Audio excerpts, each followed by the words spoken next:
Senior commander হত্যার প্রতিশোধ নিতে ইসরায়েলি ঘাঁটি লক্ষ্য করে ব্যাপক হামলা চালালো লেবাননের হিজবুল্লাহ। ইসরায়েলি প্রতিরক্ষা মন্ত্রীর কাছে তুলোধুনো হলেন নেতানিয়াহু। নাগবা দিবস ইসমাইল হানিয়ার হুঁশিয়ারি, আমাদের ভূমি থেকে ইসরায়েলের মুছে যাওয়া অবশ্যম্ভাব্য। খার্কিভ ছেড়ে পালিয়েছে ইউক্রেনের সেনা। এক ধাক্কায় পেট্রোল ডিজেলের দাম অনেকখানি কমালো পাকিস্তান। সিনিয়র কমান্ডার হত্যার প্রতিশোধ নিতে ইসরায়েলি ঘাঁটি লক্ষ্য করে ব্যাপক হামলা চালালো লেবাননের হিজবুল্লাহ। লেবাননের ইসলামী প্রতিরোধ আন্দোলনের একজন সিনিয়র ফিল্ড কমান্ডারের শাহাদতের প্রতিশোধ নিতে ইসরায়েলে বেশ কয়েকটি লক্ষ্যবস্তুতে ব্যাপকভাবে হামলা চালিয়েছে এই প্রতিরোধ সংগঠন। মঙ্গলবার রাজধানী বৈরুত থেকে 83 কিলোমিটার দক্ষিণে লেবাননের তাইর শহরে একটি চলন্ত গাড়িতে বিমান হামলা চালিয়ে হিজবুল্লাহর সিনিয়র কমান্ডার হুসেইন ইব্রাহিম মাক্কিকে হত্যা করে ইহুদিবাদী ইসরায়েল। ওই হামলায় মাক্কির আরও 2 সহযাত্রী নিহত হন। এর পরদিন গতকাল ইসরায়েলের উত্তরাঞ্চলে অবস্থিত বেশ কয়েকটি সেনা অবস্থানে কয়েক ডজন রকেট নিক্ষেপ করেছে তারা। এসব হামলায় ব্যাপক ক্ষয়ক্ষতি হলেও এখন পর্যন্ত এই সংক্রান্ত খবরাখবর প্রচার করেনি তেল আবিব। সংগঠনটি এক বিবৃতিতে বলেছে, এটি লেবাননের সীমান্ত সংলগ্ন দখলদার ইসরায়েলের মেরন সেনাঘাঁটিতে কয়েক ডজন কাতিউষা ক্ষেপণাস্ত্র, ভারী রকেট ও কামানের গোলা নিক্ষেপ করেছে। সেই সঙ্গে আরও একটি সেনা অবস্থানে বেশ কয়েকটি ভারী রকেট দিয়ে হামলা চালানো হয়েছে। এরপর লেবানন সীমান্ত থেকে 30 কিলোমিটার দূরে অবস্থিত তিবেরিয়াস শহরের নিকটবর্তী একটি ইসরায়েলি সেনাঘাঁটি লক্ষ্য করে বেশ কয়েকটি ড্রোন নিক্ষেপ করেছে হিজবুল্লাহ। সংগঠনটি বলেছে, ওই ঘাঁটির নজরদারি ও শনাক্তকরণ ব্যবস্থাকে টার্গেট করে ড্রোনগুলো নিক্ষেপ করা হয়, যেগুলো সঠিকভাবে নির্ধারিত লক্ষ্যবস্তুতে আঘাত হানে। ইসরায়েলি প্রতিরক্ষা মন্ত্রীর কাছে তুলোধুনো হলেন নেতানিয়াহু। ইসরায়েলের প্রতিরক্ষা মন্ত্রী ইয়োভ গ্যালান্টের তোপের মুখে পড়েছেন প্রধানমন্ত্রী বেনিয়ামিন নেতানিয়াহু। বৃহস্পতিবার এক প্রতিবেদনে এই খবর দিয়েছে বিবিসি। প্রতিবেদনে বলা হয়, গাজায় যুদ্ধোত্তর পরিকল্পনার প্রশ্নে সরকারের ব্যর্থতার জন্য খোলাখুলি হতাশা প্রকাশ করেছেন ইসরায়েলি প্রতিরক্ষা মন্ত্রী। এতে যুদ্ধকালীন মন্ত্রিপরিষদের মধ্যে সামরিক অভিযানের দিক নির্দেশনা নিয়ে বিভক্তি প্রকাশ্যে এলো। ইসরায়েলের নেতাদের মধ্যে এ ধরনের বিভক্তি খুবই বিরল। একসময় গ্যালান্ট প্রধানমন্ত্রী নেতানিয়াহুকে জনসম্মুখে যুদ্ধ পরবর্তী পরিকল্পনা নিয়ে ঘোষণা দিতে বলেন। তিনি বলেন, গাজায় যে ইসরায়েলের বেসামরিক বা সামরিক শাসন প্রতিষ্ঠার কোনো পরিকল্পনা নেই তা জনসম্মুখে নেতানিয়াহু বলে দিক। তিনি রাগান্বিত সুরে বলেন, অক্টোবর থেকে আমি মন্ত্রিসভায় এই বিষয়টি ধারাবাহিকভাবে উত্থাপন করছি, কিন্তু কোনো সাড়া পায়নি। এতে প্রধানমন্ত্রী নেতানিয়াহু কঠোর প্রতিক্রিয়া ব্যক্ত করে ফিলিস্তিনি গোষ্ঠী হামাস এবং ফাতার কার্যকলাপ তুলে ধরেন। নেতানিয়াহু জানান, তিনি ফাতাহস্তানের কাছে হামাস স্থান দিয়ে দিতে এখনই প্রস্তুত নন। ইসরায়েলি প্রতিরক্ষামন্ত্রী সতর্ক করে বলেন, সিদ্ধান্তহীনতা গাজায় কেবল 2টি খারাপ বিকল্প রেখে যাবে। ইসরায়েলের অভিযান শেষে হামাসই গাজা শাসন করবে, নয়তো ইসরায়েলি সামরিক শাসন প্রতিষ্ঠিত হবে। হতে পারে আমাদের সামরিক অর্জনগুলো ক্ষয় হয়ে যাবে, হামাসের উপর চাপ কমিয়ে দেবে এবং জিম্মিদের মুক্তির জন্য একটি কাঠামো অর্জনের সম্ভাবনাকে ধ্বংস করবে। যুদ্ধ মন্ত্রিসভার আরেক সদস্য বেনি গান্টস প্রতিরক্ষামন্ত্রীর সঙ্গে একমত পোষণ করেন। এই সদস্য এর আগেও নেতানিয়াহুর সঙ্গে দ্বিমত পোষণ করেছিলেন। তিনি বলেন, গ্যালান্ট সত্য কথা বলেছেন, যে কোনো মূল্যে দেশের জন্য সঠিক কাজ করা নেতৃত্বের দায়িত্ব।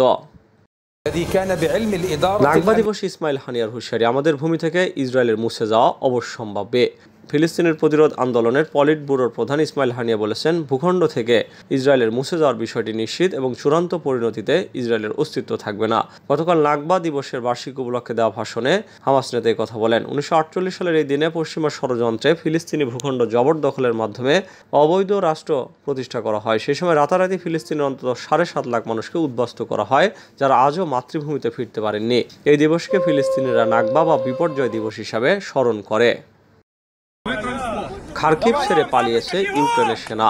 রুশ বাহিনীর অব্যাহত চাপের মুখে কৌশলগত গুরুত্বপূর্ণ শহর খার্কিভের সীমান্ত অঞ্চলের কয়েকটি গ্রাম থেকে ইউক্রেন তাদের সৈন্য প্রত্যাহার করেছে। একজন সামরিক মুখপাত্র বলেছেন, সৈন্যরা প্রচণ্ড গোলাগুলির মধ্যে পড়েছিল এবং উত্তর পূর্ব অঞ্চলের 2টি এলাকায় আরও সুবিধাজনক অবস্থানে চলে গেছে। 2 বছরের যুদ্ধের পুরো সময়কালে ইউক্রেন সাধারণত পশ্চাৎপসরণ বোঝাতে এই ধরনের ভাষা ব্যবহার করছে। প্রেসিডেন্ট ভলোদিমির জেলেনস্কি সমস্ত আসন্ন বিদেশি সফর বাতিল করেছেন, কারণ সৈন্যরা নতুন আন্তঃসীমান্ত অনুপ্রবেশ নিয়ন্ত্রণে লড়াই করছে। বেশ কয়েকটি শহর এবং গ্রাম হামলার কবলে পড়েছে। তার প্রেস সেক্রেটারি সেগ্রেই নাইকিফোরভ বলেছেন যে প্রেসিডেন্ট নির্দেশ দিয়েছেন যে আগামী দিনের জন্য নির্ধারিত সমস্ত আন্তর্জাতিক ইভেন্ট স্থগিত করা হবে এবং নতুন তারিখগুলি সমন্বয় করা হবে।